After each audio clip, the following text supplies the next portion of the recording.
Witam serdecznie, Tomek Molenda, program eduABROAD z tej strony. Witam wszystkich obecnych na dzisiejszym webinarze, który będzie dotyczył studiów magisterskich w Danii. Mam nadzieję, że mnie dobrze słyszycie, ale może w ramach testów prosiłbym Was, żebyście napisali na czacie, czy mnie słyszycie, czy mnie widzicie, czy widzicie również prezentację. Słyszymy, a widzicie? OK, prezentacja też działa. Super, fantastycznie. W takim układzie wszystko działa. Powoli sobie będziemy zaczynać. Może na początek chciałbym Wam powiedzieć, jaki mamy plan na dzisiaj tak naprawdę. Webinarium myślę, że potrwa około godzinki. Zaczynamy po czasie, więc myślę, że bez żadnych opóźnień powinniśmy skończyć o godzinie 18:30. Zgodnie z informacjami, które pewnie widzieliście, chcemy podzielić dzisiejsze webinarium na 3 części.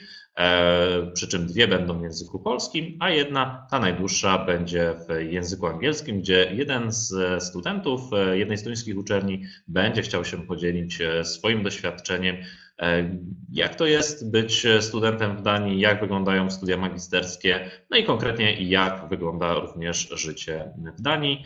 To jest druga, ta najdłuższa część dzisiejszego webinaru. W pierwszej części ja będę chciał Wam powiedzieć co nieco na temat studiów magisterskich tak ogólnie. I w ostatniej części będę chciał Wam przekazać informacje odnośnie, jak tak naprawdę wygląda aplikacja na studia magisterskie, jakie dokumenty są potrzebne i jak tak naprawdę od czego zacząć.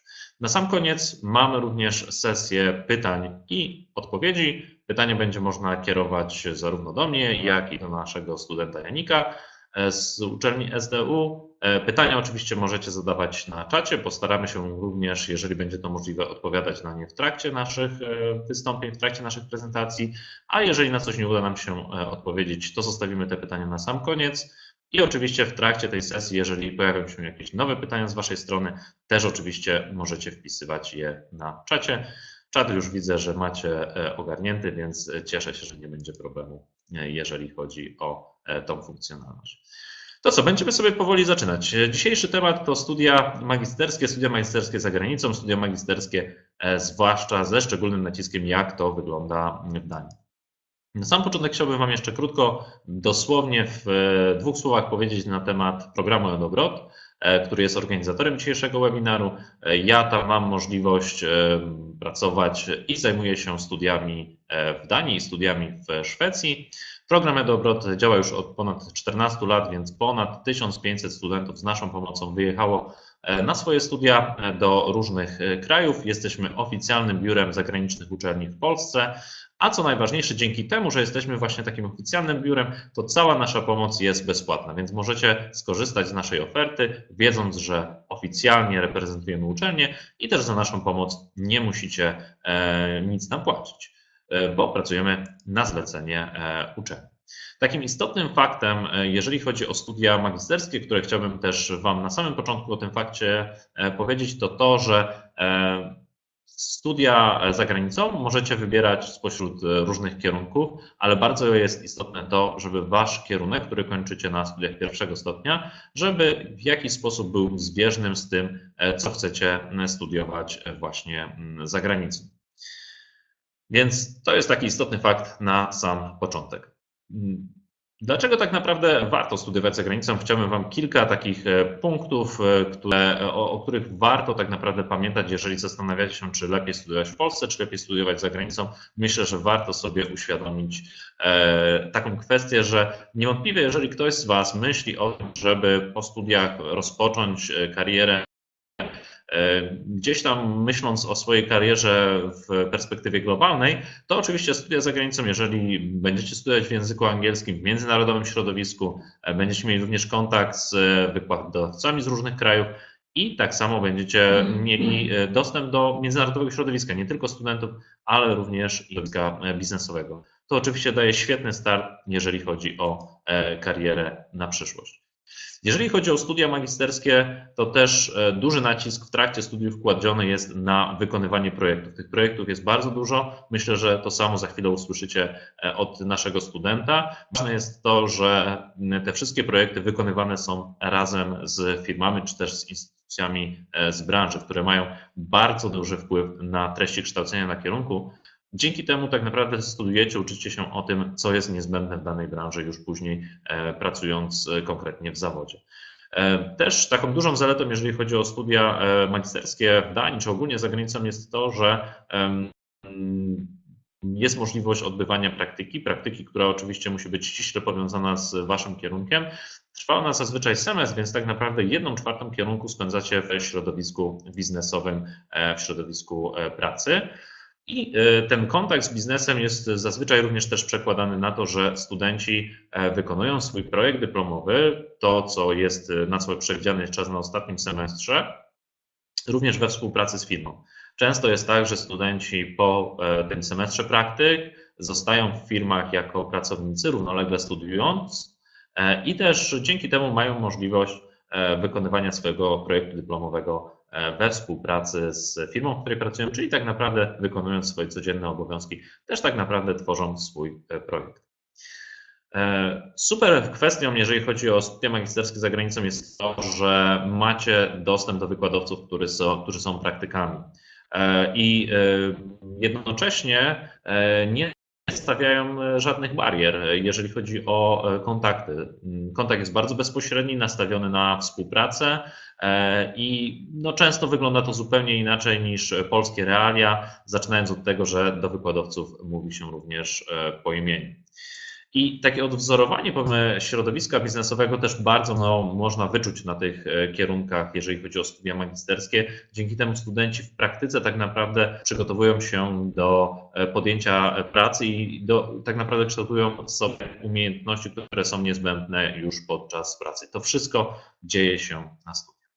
To tak od strony bardzo takiej profesjonalnej, ale tak naprawdę też trzeba pamiętać o tym, że studia za granicą to taka szkoła życia. Więc jeżeli ktoś jeszcze nie potrafi gotować, to myślę, że podczas studiów za granicą będzie na pewno na swoim, a że taniej często wychodzi jednak gotować w własnym zakresie, to myślę, że taki fun fact na początek, że trzeba o tym pamiętać, że trzeba będzie też zadbać o siebie, więc nie tylko gotowanie, ale też pranie i takie różne inne historie. Ale wiadomo, jak już ktoś jest na studiach magisterskich, to pewnie też o tym myśli.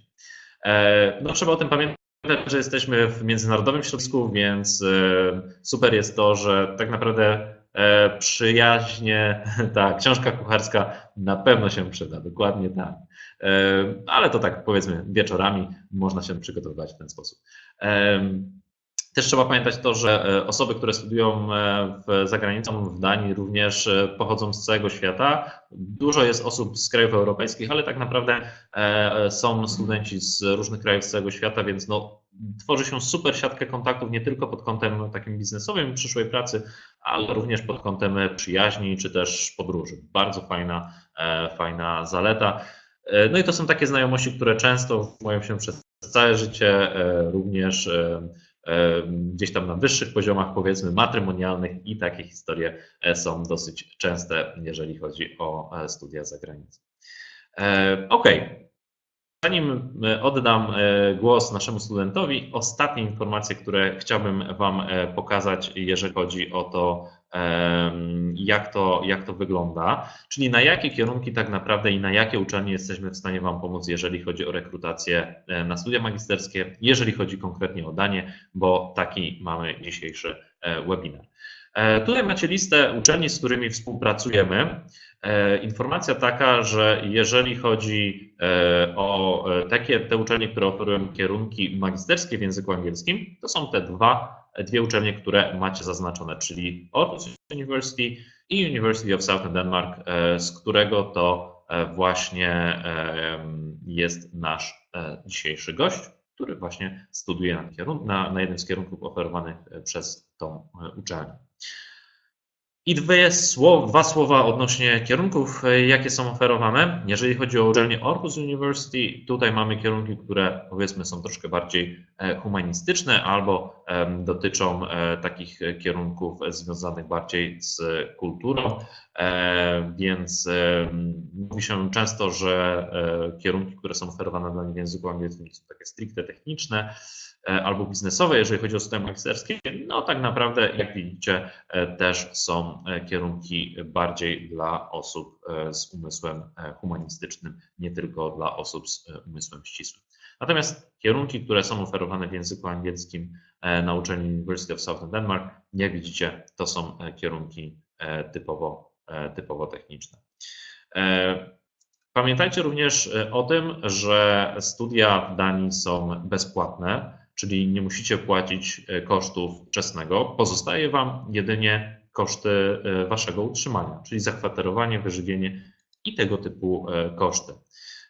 Szacuje się je na około 2500 zł miesięcznie, więc jak widzicie, to może być wyższa kwota, do której przywykliście, jeżeli chodzi o Polskę. Natomiast dobra informacja jest taka, że w trakcie studiów w Danii, jak już troszkę nawet usłyszeliście, można pracować. Można pracować legalnie i dodatkową zaletą jest to, że jeżeli ktoś w trakcie studiów również pracuje, wystarczy pracować 10-12 godzin w tygodniu, można również liczyć na stypendium. Jeżeli ktoś pracuje i studiuje, to w zupełności środki, jakie się w ten sposób uzyskuje, umożliwiają samodzielne utrzymanie się w trakcie studiów. Ok, to są te informacje, które ja chciałem Wam przekazać, a teraz, jeżeli pozwolicie, zacznę mówić po angielsku. Because I would like to introduce Yannick, who is our special guest, our student from University of Southern Denmark. Hello, Yannick. Hello, everybody. All right. Yes. I hear you. So maybe I will also ask the question to the people who joined today on the webinar. Do you hear Yannick as well? You can write that on the chat. You can write it in English even. That's going to be like super international right now. So if you can hear Yannick, just type in Yannick. Can you say something more? Yes. Hello, everybody. This is a very nice test so that you can see if you can hear me or not. All right, super. I already see that we have an answer that you are there, so people can hear you and people can see you. So I will leave you guys with Yannick now for around half an hour, and I will return to you at the end of the webinar for one more short presentation about the recruitment process and what kind of documents do you need. And then we'll have a session of question and answers. We'll do it together with Yannick. So Yannick, if you are ready, I will switch off my camera and my microphone and leave you with our participants for the next half an hour. All right? Sounds good. All right, super. Good luck then. Thanks. All right. Hi, everybody. Thank you for joining here on this late Friday evening. First of all, it's also the first time that I am doing a webinar like this, so please bear with me here as I go through kind of my story of how I ended up in Denmark. And what I'll be doing here today, I think, is to talk more generally about how it is to study in Denmark and what it is like in the experience. And I think that holds true for any of the universities in Denmark that you could study at. But of course, for me, it's going to be specifically for the University of Southern Denmark and also for one specific location. But we'll look at that in a minute now. Of course, if you have any questions already during the presentation, maybe for one specific slide or one topic that I'm going over with in that very minute, just put a question into the chat down there. I'll try to look at it as much as possible so that we can then really get into what you want to know. Yeah, and then let's get started. Let me try to switch to the next slide here. Perfect. So I'll start a little bit with who I am and how I ended up in Denmark. First of all, my name is Yannick, and I'm 24 years old. I was born and raised in Hamburg, Germany, so not too far away from Denmark. And I finished my high school in 2014. Right now, I'm studying the master degree of innovation and business. That is a Master of Science in Engineering, and I do that in Sønderborg. But maybe get a little bit into why I decided to study abroad. So at some point, like every person who finishes high school, I came to a point in my life where I had to make a decision on what I wanted to do further. And really at that point in time, I had no idea on what I wanted to do. So what I did is I listened to the advice of my parents. In hindsight, maybe not the best idea. And I started studying a Bachelor of Business Administration, so pure business in Hamburg. So I was still living at home and I studied in Hamburg, and this whole study was kind of a half studying, half working sort of deal, where I didn't really have too much free time, but a lot of working and a lot of studying at the same time. But somewhere halfway through that study, like after the first half year, I started noticing that I wasn't really happy with what I was doing and that it wasn't really the direction that I wanted to go in. And I started to look around a little bit for different options. And I want to do something that combines business and engineering at the same time, so that I could do both of it concurrently somehow. And I was also kind of into startups and innovation-y stuff, and that's why I started to look for study programs that combined these attributes. And just through a simple Google search, I found out about the University of Southern Denmark and the Bachelor of Innovation and Business. And that's a bachelor program offered in Sønderborg. I'll show you where that is in a second. And I attended an open study day that they had. So you could come sometime in February, where you come for a weekend and you just get shown around the university and try out all the different things that you can see and get told a little bit about the different programs. And I went there together with a good friend who also started his studies in Hamburg. And after visiting for that day, we were both absolutely sure that we wanted to start studying in Denmark. So I quit my studies in Hamburg and I looked for a place to live. Also about that, we'll talk about the living situation later. And then I quit my studies and made all the preparations for moving to Denmark at the end of the summer. If anybody has any questions to what I just said, just put it in the box and I'll go right over it. But for the time being, let's start looking at the University of Southern Denmark and where it actually is. So as the name, the University of Southern Denmark somehow entails, is that most of our locations are indeed in Southern Denmark. If you have never seen Denmark, as you can see here, this is Denmark. And we have 6 different locations spread around. And overall, the University of Southern Denmark has about 30,000 students, so quite a big university actually. But most of these students, around 20,000, are actually at our main campus in Odense. Odense, as you can see, is right in the middle of Denmark, and that's where our main campus is.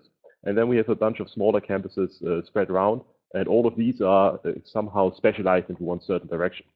And as I already said, I ended up in Sønderborg, that you can see on the map in the very, very south, very close to the border to Germany. And Sønderborg is a smaller city, around 30,000 inhabitants, lying on the beautiful island of Als. So it's actually a city lying on an island. It's not very far away from the mainland, but still, it's very, very nice and idyllic. And the SDU in Sønderborg is really focused on some of the more engineering topics. So we have in the master programs electronics and mechatronics and innovation and business. And there's different bachelor programs, of course, as well. But overall, the focus on this standpoint is onto the engineering topics. Then let's go forward and talk a little bit about what the university actually looks like, because this is what the campus looks like. It is right at the waterfront. And as you can see here, this building is kind of split up into different blocks. And if you count the blocks, the first 1, 2, 3, 4, 5, 6 from the left, that is where the actual university is in. So we have 5 blocks with lecture halls and library and everything that you need in a standard university. And then the big block in the middle that you can see, that is where we have our cafeteria that is serving very, very nice and affordable and good food. And then to the right, the next 4 blocks, that is where the so-called Forskerparken is, which is a park where lots of local companies are at. And we actually have quite a few pretty big companies right in the same building as the university. For example, Danfoss and Saab and Linak and other big Danish companies. And it is very, very nice to have them in the same building, because there's lots of integration of these companies into the study programs. So there's a lot of projects that actually work together with these companies. And instead of having to drive out to a meeting to some other location, you could just take your stuff and walk over there real quick, and you don't even have to leave the building. So of course that is something very, very special. This picture is taken right in the main hall of the university where the cafeteria is at. So as you can see, it is a very, very open and nice space. We have trees inside, giving it a very nice and green atmosphere, of course. But overall, the building is very, very nice and modern. And let's look a bit further. As you can see here down here, that's the cafeteria again. And then over the cafeteria, we have one of our meeting/project rooms. This is what we call the red box, where actually some teaching is happening. And you can always use these rooms for if you have a meeting for some of the project work you're doing for your studies, or if you just want to hang out a little bit. And we also have the same thing in yellow, so that is very, very special. Here you can see the entrance to the Forskerparken I was talking about earlier. And to the left of it, you can see something very silver and very shiny, and that is a concert hall that is also in the same building, where lots of great events are happening. And as a student at SDU, you have free admission to the concert hall for the naturally occurring concerts there. So there's also a great amount of entertainment possible if you want to be a bit active culturally. This is what the area right in front of the university looks like. As I said, it's straight on the water, and we have a big green area outside. And during the summertime, lots of group works and eating and all that also happens outside a lot, because we very, very, very nice maritime climate, being right at the Baltic Sea. Of course, the university is also very, very well equipped when it comes to the stuff that you need for your studies. So we are one of the only universities in Europe that have a level 3 clean room that you can see here. Maybe the biology or chemistry students under you do know what that is. But also apart from that, there are all the facilities that you would need in a university. So all the students have access to all the facilities. For example, we have a workshop with a lathe and a CNC cutter, a laser cutter, a water jet, 3D printers, and everything that an engineering student would want. And all of this can be accessed non-stop, 24/7. So if you would want, you can enter the university at a Saturday evening and start 3D printing something, if that is something you want to do. Also, we have 3 full-time employees in the workshop that are just there to help the students out with some of the projects. So if you need help building anything or ordering material, you can either go into the workshop or the electronics lab that we also have, where we have another employee who is just there for helping students building their electronic projects. And also there you can order parts for free, and if you order something, it will mostly be there the next day. So there's really no limit to what you can do. And also outside of your studies, if you want to start some project on your own, there's always support there from university. Here we can see another of the meeting rooms. So the university in Denmark, especially at the SDU, really focuses a small and tight learning experience. So what that means is that in most master studies, there won't be more than 20 to 25 students per course. So it is always a very nice and personal atmosphere. And that is why we have, for example, classrooms like this, where everybody sits in a circle and looks straight at each other, so that there is a lot of discussions happening, and it isn't the classical way of teaching where one guy is standing in front for 4 hours and just talking and talking. But it is really always a discourse between the students and the professors. Another special thing in Denmark is that in general, the connection with the professors and the teaching staff is very tight.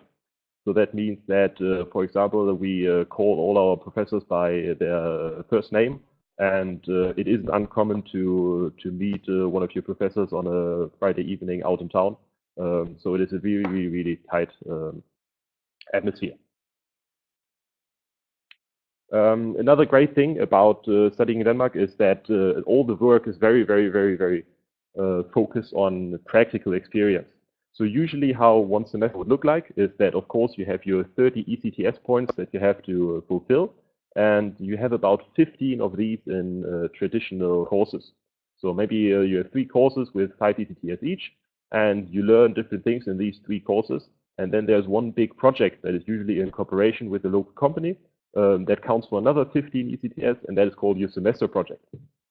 And what is great about the semester project is that you get split into different groups, sometimes also across disciplines. So you don't always work together with people from the same study as you, but also cross-disciplinary. And you will have to focus on a challenge that one company gives you, and hopefully you'll have to apply the things that you learn in the 3 courses that you have to solve this problem. And this project work is really like a central part of what the teaching experience at SDU is like. And here we can see one of the project rooms. So at the beginning of each semester, when the groups are split up, everybody can, of course, choose their own groups.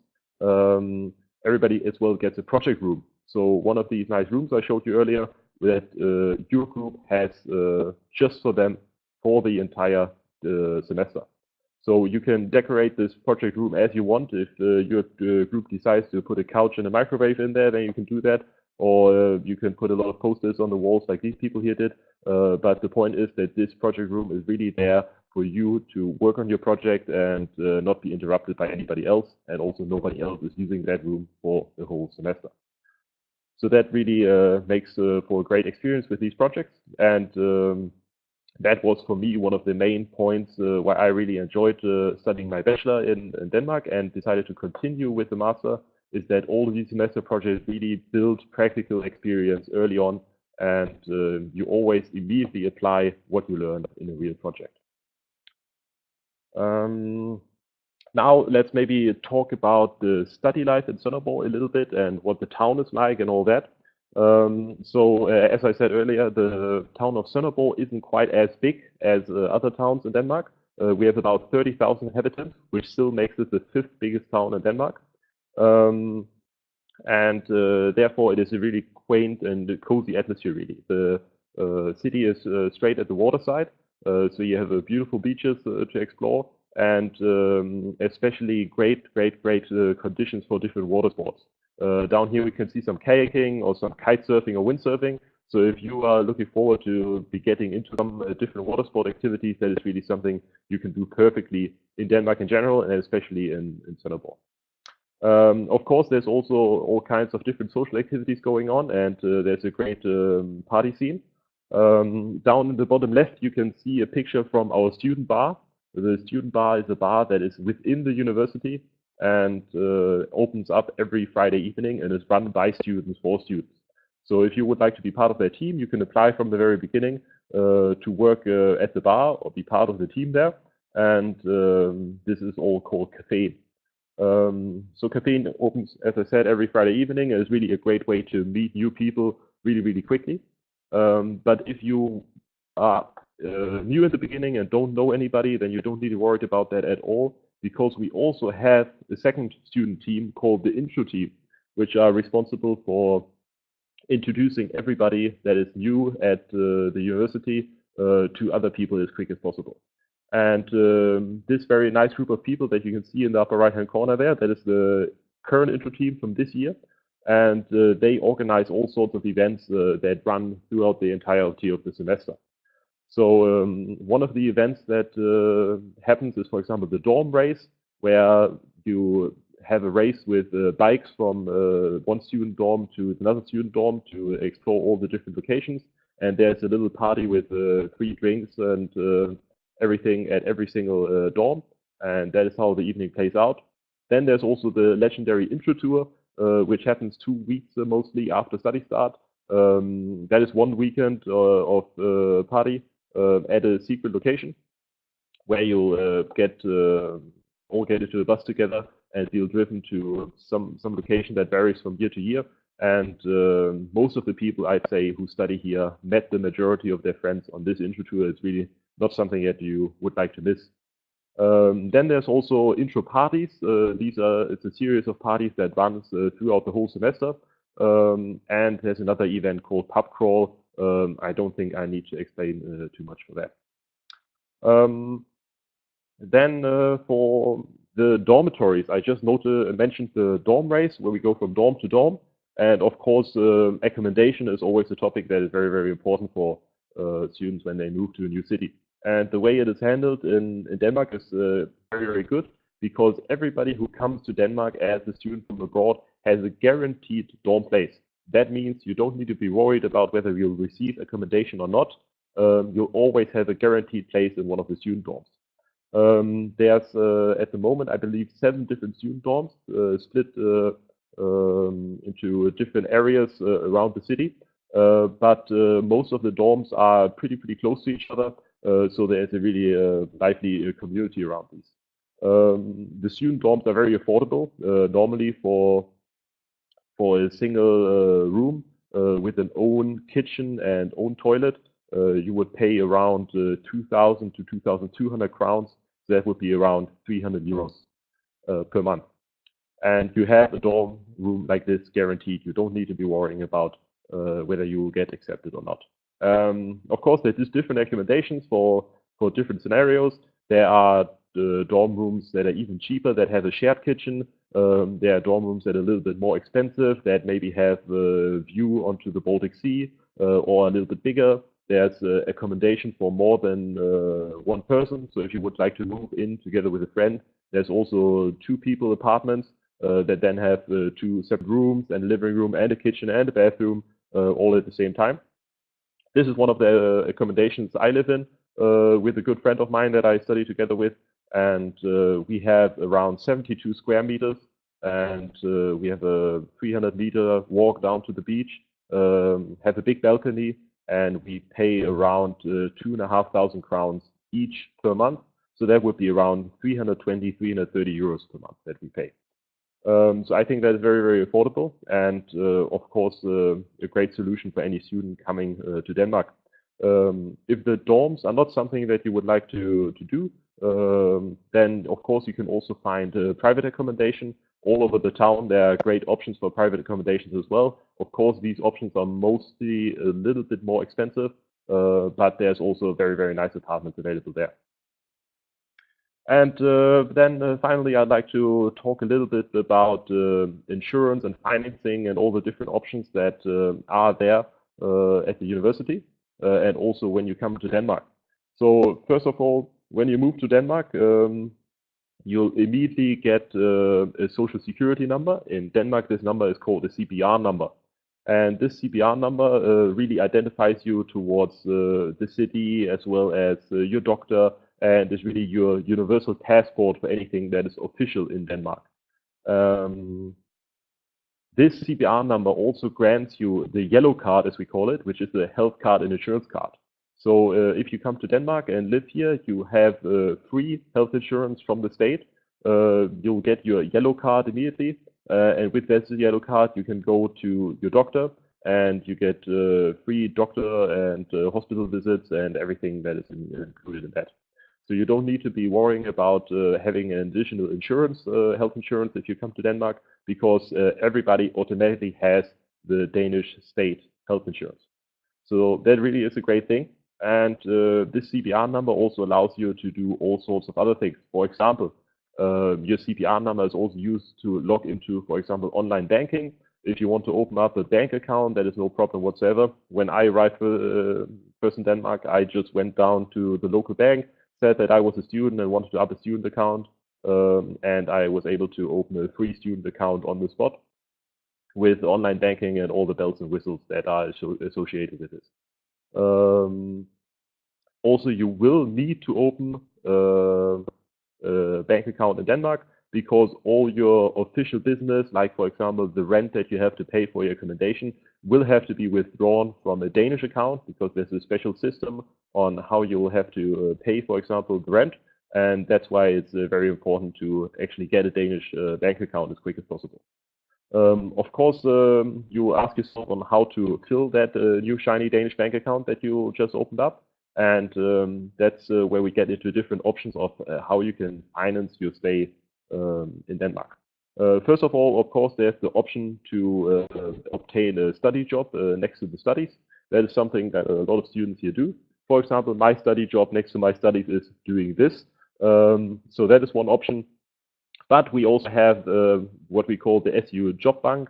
So it's basically an online portal where you can look for different student jobs that are already curated for you.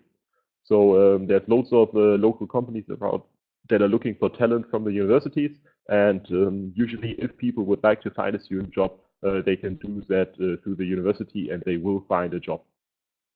Most of these student jobs are on a basis of around 10 to 12 hours per week, which is still very, very manageable next to the study, and also pays very, very well. The average salary for a student job on master level is around 20 to 25 euros per hour.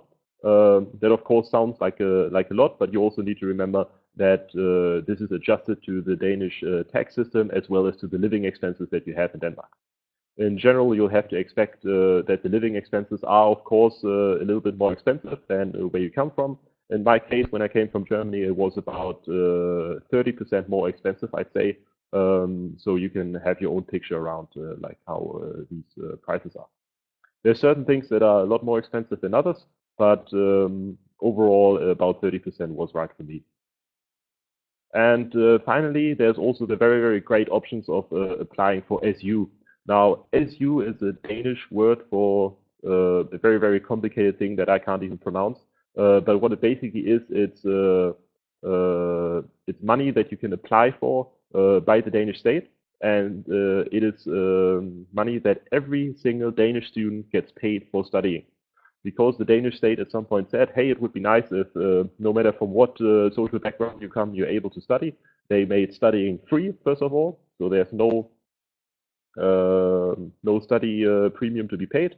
And all the Danish students also get paid for studying, so everybody can afford to live in their study town and to really focus on their studies. And this SU is about 800 euros per month. And also as a foreign student, you can apply for that, but you have to work for 10 to 12 hours or more per week. So the Danish students, they just get it without having to work, but for students who come from abroad, the Danish state said, hey, it would be nice if we can see that they actually want to contribute to Danish society. So that is why they have this rule with these 10 to 12 hours, which I think is very, very fair. So that basically means that if you have a student job and you work for more than 10 to 12 hours a week, you'll not only get the salary for your job, but you'll also get paid the around 800 euros on top of that. So with this combination, it is very, very, very possible to afford a high living standard in Denmark, and you'll have plenty of money left over for whatever you want to do.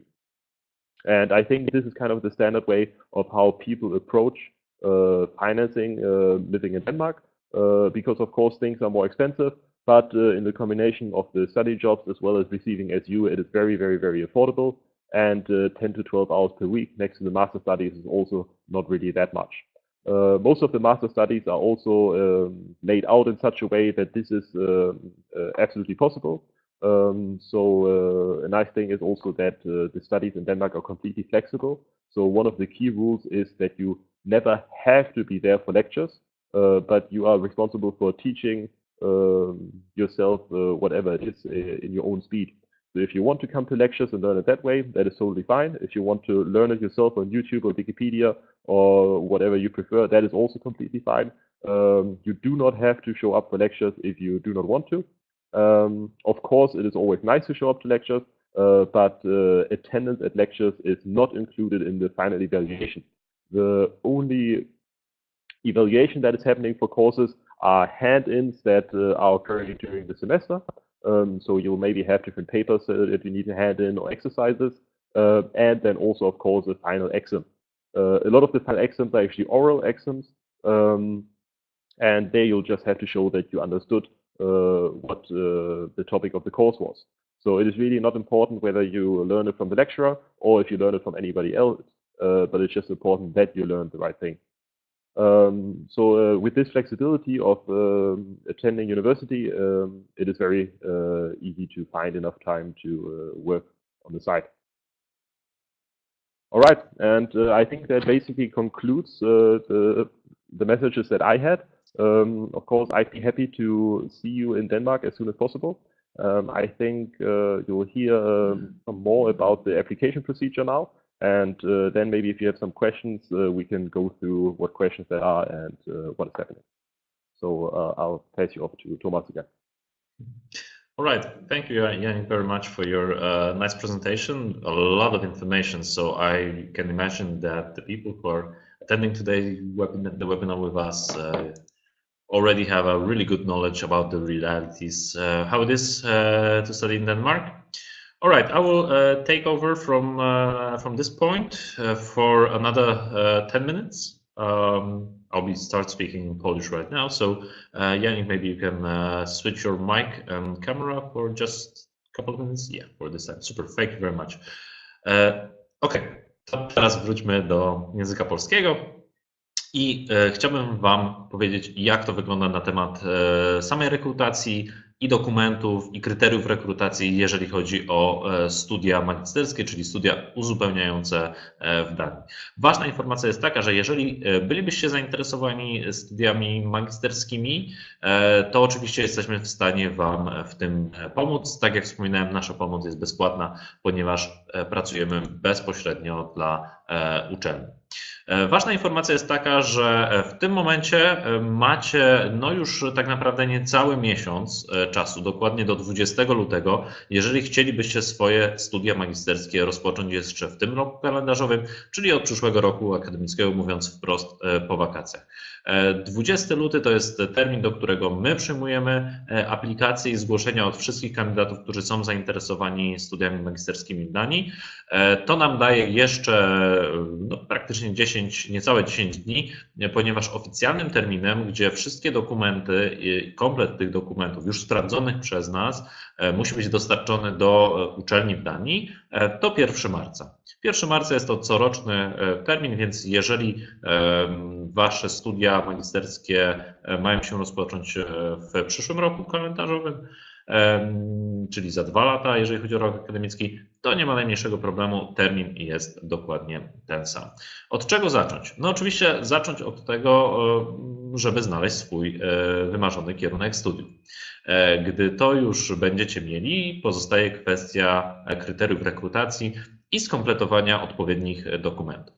Jeżeli chodzi o dokumenty, jakie są potrzebne, są one uzależnione od tego, czy jeszcze jesteście w trakcie swoich studiów 1. stopnia, czy też już je ukończyliście i posiadacie już dyplom ukończenia studiów 1. stopnia, czyli macie tytuł inżyniera, bądź też macie tytuł licencjata. Standardowo będziecie potrzebować swój dokument tożsamości, który musi być zeskanowany i dostarczony do uczelni w formie elektronicznej, żeby potwierdzić Wasze dane personalne i że to Wy tak naprawdę aplikujecie na test. Przyda się również zdjęcie, no i później już takie bardziej formalne dokumenty, jeżeli chodzi o Wasze studia. Dla osób, które już w momencie, kiedy będą aplikowali na studia, czyli tak naprawdę do tego 20 lutego, którzy już ukończyli swoje studia 1. stopnia, potrzebny będzie dyplom ukończenia studiów 1. stopnia oraz suplement do dyplomu, czyli ten dokument, który opisuje wszystkie przedmioty, jakie mieliście w trakcie swoich studiów i jak wyglądały Wasze wyniki oraz ile godzin, ile punktów ECTS, na ile były liczone poszczególne przedmioty. Jeżeli któryś z tych dokumentów jest w języku angielskim, oficjalnie wystawiony przez uczelnię, to oczywiście takie dokumenty załączacie, składając aplikację na studia magisterskie w Danii. Jeżeli te dokumenty są w języku polskim i nie macie możliwości uzyskania ich w języku angielskim od uczelni, wówczas macie 2 sposoby, jak sobie z tym poradzić.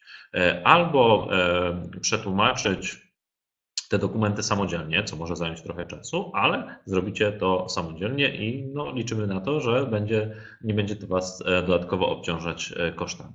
Należy tylko pamiętać, że takie tłumaczenia wykonane samodzielnie muszą być oficjalnie potwierdzone przez uczelnię, czyli pieczątka i podpis uczelni musi się znaleźć na tych dokumentach. Najprostszym sposobem, który wymaga zaangażowania pewnych środków, jest oczywiście tłumaczenie dokumentów u tłumacza przysięgłego. Tak wygląda sytuacja, jeżeli jesteście już w terminie 20 luty po studiach 1. stopnia i macie dyplom i macie suplement do dyplomu. Jeżeli jeszcze studiujecie, czyli będziecie na przykład na ostatnim semestrze, oczywiście nie wyklucza to, że możecie nadal aplikować na studia magisterskie i rozpocząć studia po wakacjach od przyszłego roku akademickiego. wówczas potrzebujemy waszego transkryptu, czyli dokumentu, który będzie zawierał podobne informacje jak suplement do dyplomu, czyli przedmioty, liczba godzin, punkty ECTS.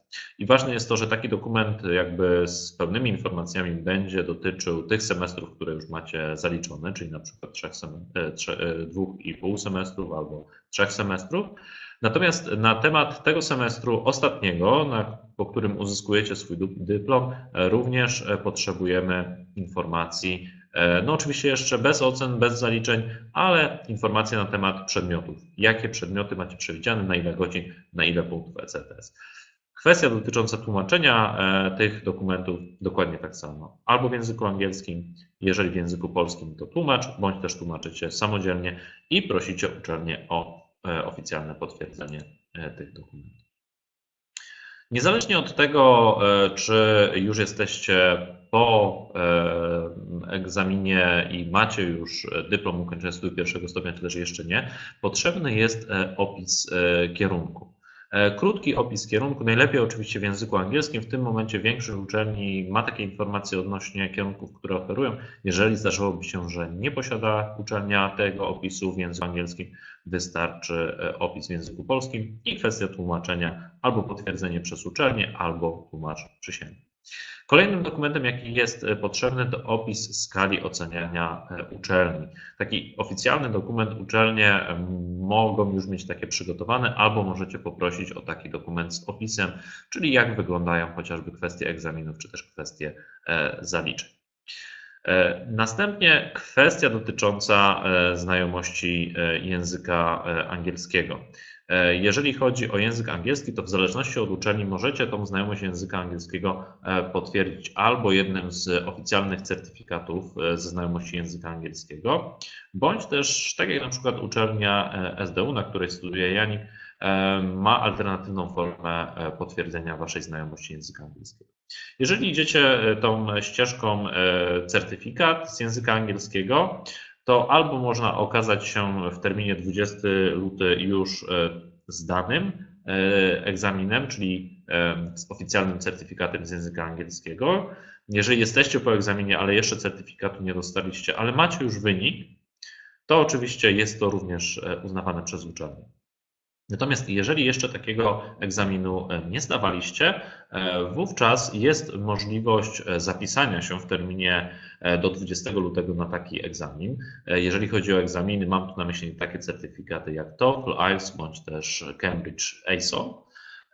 I wystarczy, że będziecie zapisani na taki egzamin. Egzamin może tak naprawdę odbyć się w marcu, w kwietniu, czy nawet później. Ważne, żeby w tym terminie do 20 lutego, żebyście byli już zapisani i wówczas jako załącznik do swojej aplikacji dodajecie dokument, który potwierdza termin, w którym będziecie zdawać egzamin. W przypadku uczelni SDU jest możliwość zwolnienia z takiego certyfikatu międzynarodowego na podstawie, i co najciekawsze, waszego programu nauczania ze szkoły ponadgimnazjalnej, szkoły średniej. Jeżeli macie odpowiednią liczbę godzin w programie nauczania, konkretnie chodzi o 210 godzin po 60 minut, więc łatwo to sobie przeliczyć, ile to godzin lekcyjnych wychodzi. Jeżeli realizowaliście taki program nauczania z języka angielskiego w szkole ponadgimnazjalnej, w szkole średniej, wówczas nie potrzebujecie zdawać tak naprawdę certyfikatu z języka angielskiego. I uwaga, to dotyczy tylko uczelni ST. I oprócz tego do swojej aplikacji możecie dołączyć też inne dodatkowe dokumenty, które w zależności od kierunku mogą być wymagane, bądź też wy chcecie je dołączyć. To może być na przykład list motywacyjny, to mogą być referencje. W przypadku niektórych kierunków może trzeba przygotować jakieś zadanie, więc takie dodatkowe dokumenty w zależności od kierunku mogą również być potrzebne. Także podsumowując, pamiętajcie, że najwięcej możliwości wyboru macie, jeżeli chodzi o potwierdzenie znajomości języka angielskiego i zawsze trzeba sprawdzić, w jaki sposób uczelnia umożliwia. Czy certyfikat, czy też właśnie zwolnienie z tego certyfikatu na podstawie waszego programu nauczania ze szkoły ponadgimnazjalnej.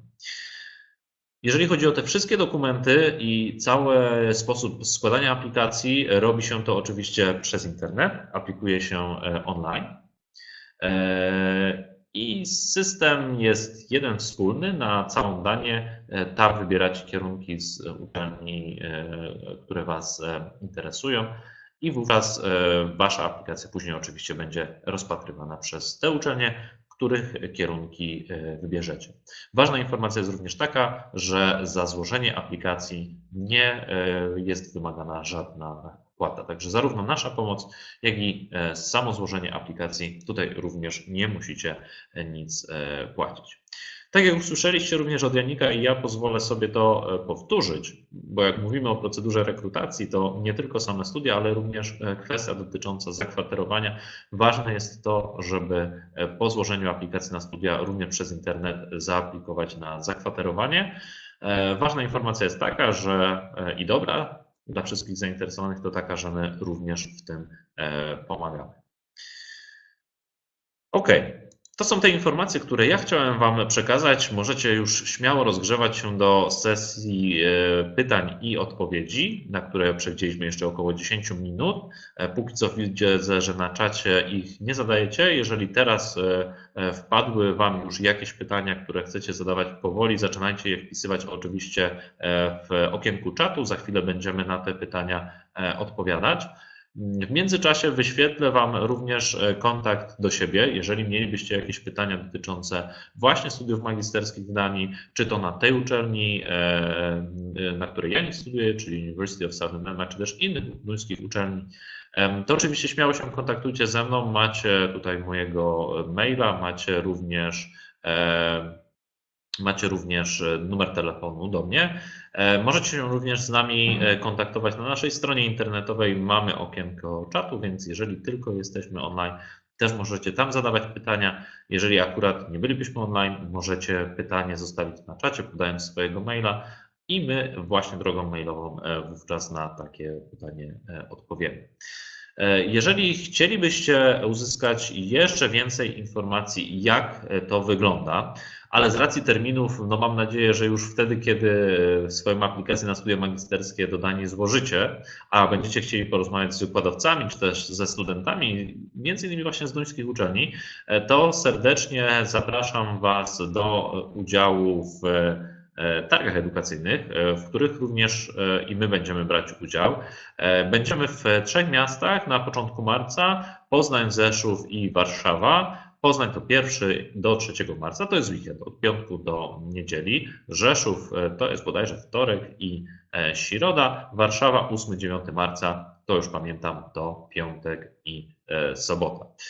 W trakcie tych targów będą z nami zarówno wykładowcy, jak i polscy studenci, którzy będą do Waszej dyspozycji na stoisku. Będziecie mogli zadać, mam nadzieję, mnóstwo pytań. Pamiętając o tym, że do 20 marca macie czas na wybranie kierunku, skompletowanie dokumentów, złożenie aplikacji i też pamiętajcie o tym, że jesteśmy Wam w stanie w tym wszystkim pomóc. OK. Tyle informacji ode mnie. Mam nadzieję, że macie pytania. Jak widzicie, niektóre mogą być pytania do mnie, niektóre do Janika. Możecie zadawać zarówno po polsku, jak i w języku angielskim. W zależności od tego, do kogo będą kierowane, to będziemy sobie w ten sposób na nie odpowiadać. Okay, Yannick, we started off with our question and answer session, and as you can see, we have a first question. It's in Polish, so maybe I'll try to translate. Okay, so there's a question about accommodation after the student gets accepted for their studies. Okay, so when to send the application for accommodation and what are the costs of accommodation, like having your either own apartment, rented own apartment, or staying at a student dorm. So maybe I think, Yannick, you should answer this question as the true student. Yeah, so for the accommodation, for the application, let's begin with that. Normally what people do is at the same time that they apply for the study place, they would also choose to apply for the dorm at the same time. And you can do that online as well. And it's a very, very hassle-free process where you can choose from the different student dorms the rooms that you would actually like. And you have a priority list where you then go into which room you would like the most. Then at some point you will get a notification on which of the rooms that you chose has been awarded to you. You don't need to be worrying about immediately having to pay for a room. You can also, without a problem, cancel the room again if you should choose to not study in Denmark or to do something different. So don't worry about being on the hook for the room. The first rent is only due for when you actually move in. So if you decide to move in, mostly people move in about 2 weeks before study start. That is where you would have to pay the first rent, and that is also where you would sign the contract for the apartment. So that is kind of the application process. I think most of the people coming here, they definitely start out in the student dorms because it is the hassle-free and easy option, and the student dorms are also very, very nice. And I think for a single room, you would need to expect anywhere between 280 to 320 euros. I think that is about where single rooms are at. And then there's of course some rooms that are a little bit more expensive than that are way nicer. For example, if you want a big balcony with view directly onto the Baltic Sea, then of course that is going to run you a little bit more. There's just a new student dorm that opened up, and that is a little bit more expensive, but it's also brand that is there. But there's also rooms that are a little bit cheaper. So already for 250 euros roundabout, you can get something where you have your own room, your own bathroom, but a shared kitchen. And you share that kitchen with 8 people, I believe. And it's a big community kitchen that gets cleaned once a week. So that is also an option if you're a little bit tight on the budget. Then for accommodations in town, private accommodation, it really depends on if you want to move in alone or together with somebody else. If you want to find a private accommodation in town alone, then it is definitely a little bit more expensive. There you can go from around 400 or 500 euros all the way up to open end, depending on where you want to live. But what a lot of people also do is that they maybe after the first semester find 3 other people that they want to move in together with, and those 4 people then look for a big apartment, a private apartment in town. And if you share the cost with 4 people, then it can get very affordable again, and basically at the same levels of the dorm.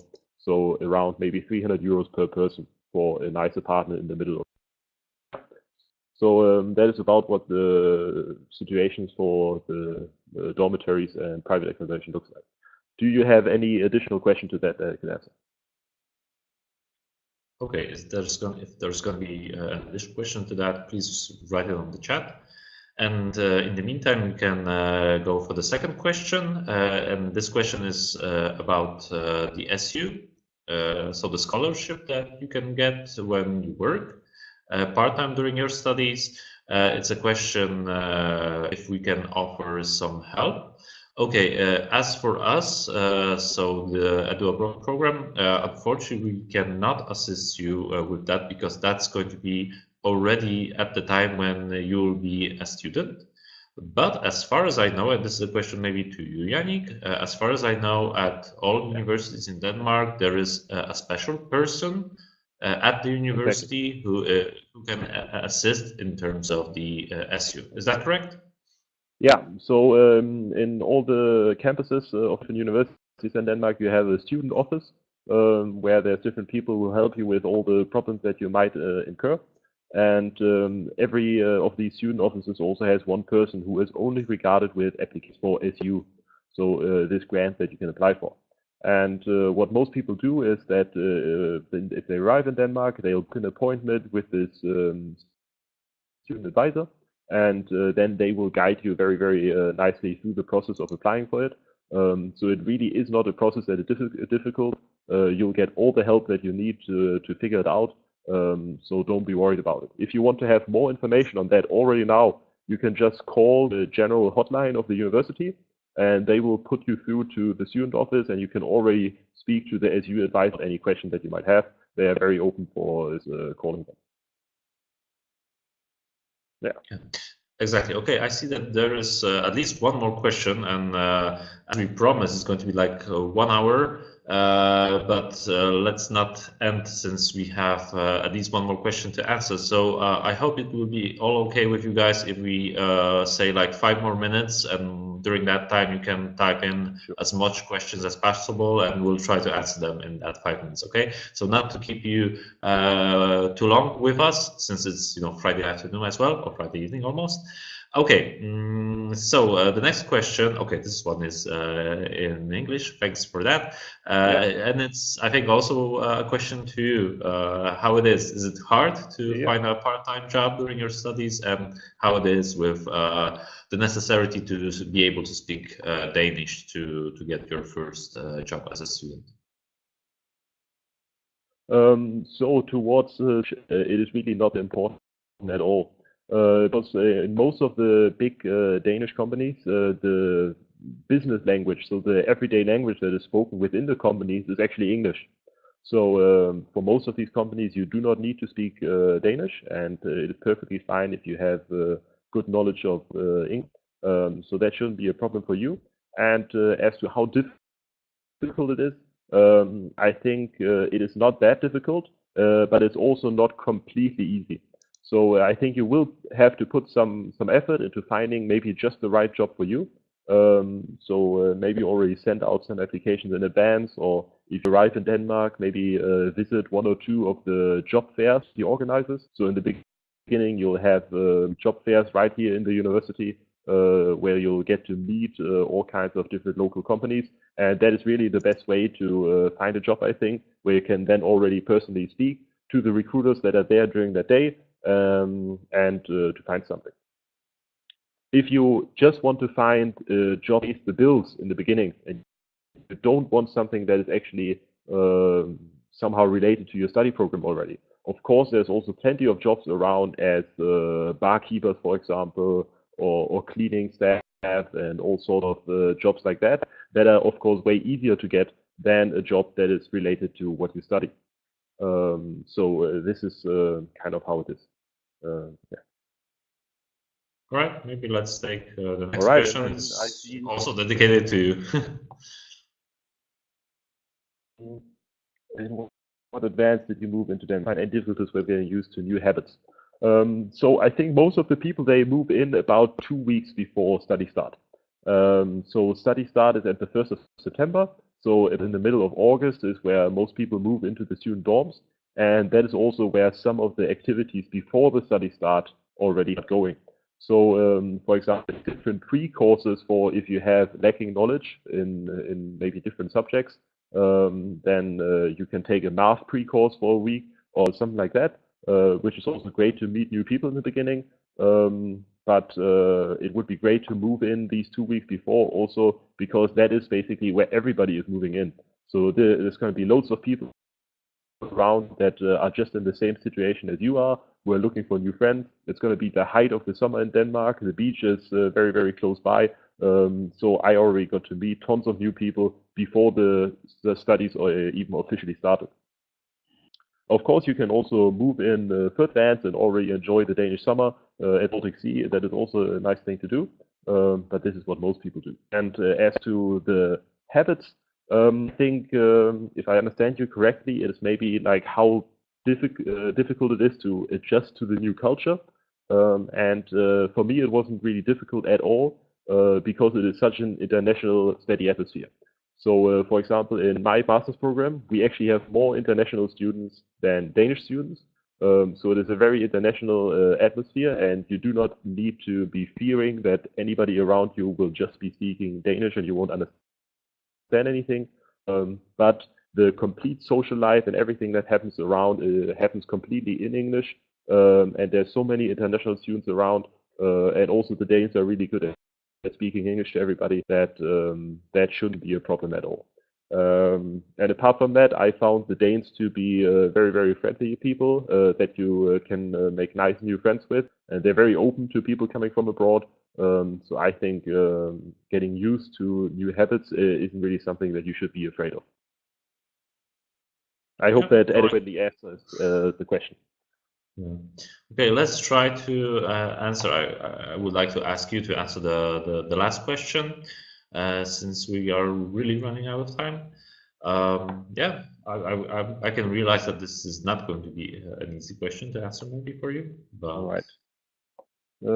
Being a bachelor degree graduate, what kind of part-time jobs can we expect to find? I realize that it most likely depends on your experience and previous major, but would you be able to characterize the typical job of a bachelor graduate in Denmark?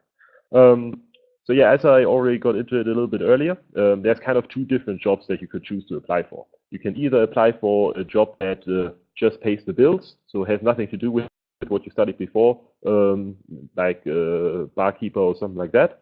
But of course, what makes a lot more sense is to actually already use what you learned in your bachelor's degree to work in the relevant field for you.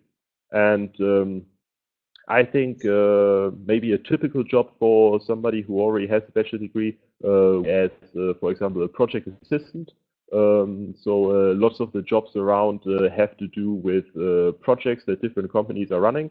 And the title of project assistant is one that comes up very, very often.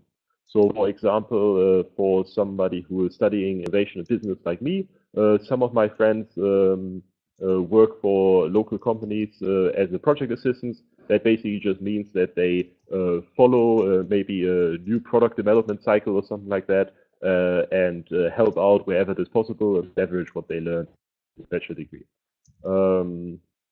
Of course, there's also full-time jobs if you have a bachelor degree, but it would be very, very hard to work a full-time job next to the studies.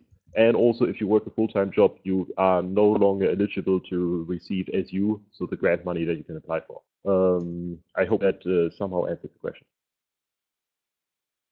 All right, thank you very much, Yannick. As I can see, there are no more questions, so great that we managed to answer those last questions in those extra 5 minutes. Thank you very much, guys, for your patience and for this extra 5 minutes, of course, and also a big thanks from, I can imagine, the two of us, that you decided to spend this 1 hour on a Friday afternoon, Friday evening with us to hear something more about the possibilities of studying in Denmark, studying in English. I really hope, and I would like to encourage you guys to use this opportunity because, as you heard, it's a really an interesting possibility to look at, and I really encourage you to try to apply, and well, hope you will be a successful student in Denmark. Yannick, also thank you very much for joining and for spending this 1 hour with us, and for your great speech and for your great testimonial about how it is to be a master's student, an international master's student in Denmark. This is the most authentic information that the people can get. Can I get a short word in here? Thank you very much from me as well. I've posted 2 things down here in the chat for you. So the first one is the link to the student dormitories in Sønderborg, so they can take a quick peek at the different dormitories available already. So maybe you can get a better idea of what is available. And then the second one is my student email address. So if you have any additional questions or have anything to ask about, just shoot me an email and I'd be happy to help out with whatever it is that you have questions for. All right, thank you a lot. Super, thank you very much. So thank you guys, thank you Yannick, and hope you will get in touch with us soon. Have a great weekend then. Bye-bye.